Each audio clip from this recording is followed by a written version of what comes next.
ప్రభు పేరట మీ అందరికీ శుభాభివందనములు. ఈరోజు మన అనుదిన వాక్య ధ్యానమైన ఎడారిలో సెలయేళ్లలోని వాక్యము. అబ్రహాము పిలువబడినప్పుడు విశ్వాసమును బట్టి ఆ పిలుపునకు లోబడి తాను స్వాస్థ్యముగా పొందనయున్న ప్రదేశమునకు బయలు వెళ్ళెను.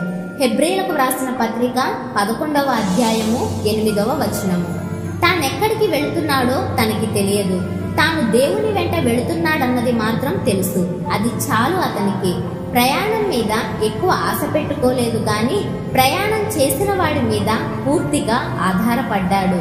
తనకెదురవబోయే కష్టాల గురించి చూడలేదు, కానీ మార్గాన్ని సిద్ధపరిచి నిశ్చయంగా తన మాటను నిలబెట్టుకోవడానికి సమర్థుడు, నిత్యుడు, అదృశ్యుడు, జ్ఞానవంతుడు అయిన పరలోకపు రాజుపైనే దృష్టి నిలిపాడు.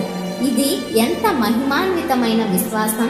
ఇది నీకియ్యబడిన పని. ఇవి నువ్వు చేయగలిగిన విధులు. నీ ఆజ్ఞలు ఎలాంటివో అని నువ్వు పరీక్షించుకోనక్కరలేదు. వాటిని అనుసరించి ఓడను సముద్ర మార్గం పట్టించడమే నీ పని. అన్నింటినీ వదిలి లేచి క్రీస్తును వెంబడించు. ఎందుకంటే భూమిపైనున్న అతి శ్రేష్టమైనవి పరలోకంలోని అత్యల్ప విషయాలకు సాటిరావు.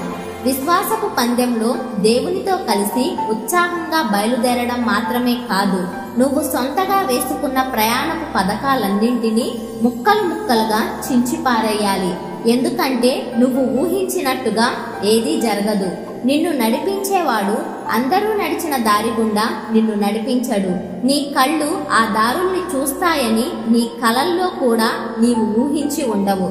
అలాంటి దారుల గుండా నువ్వు వెళ్తావు. భయం ఆయన దరి చేరదు.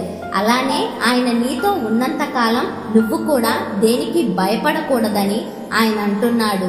మస్క చీకటిలో తడుములాడుతూ దారి తెన్నులేక ఒంటరిగా వెలుగు దేశాన్ని వెతుకుతూ చీకటి కోణల్లో తిరుగుతున్నాను.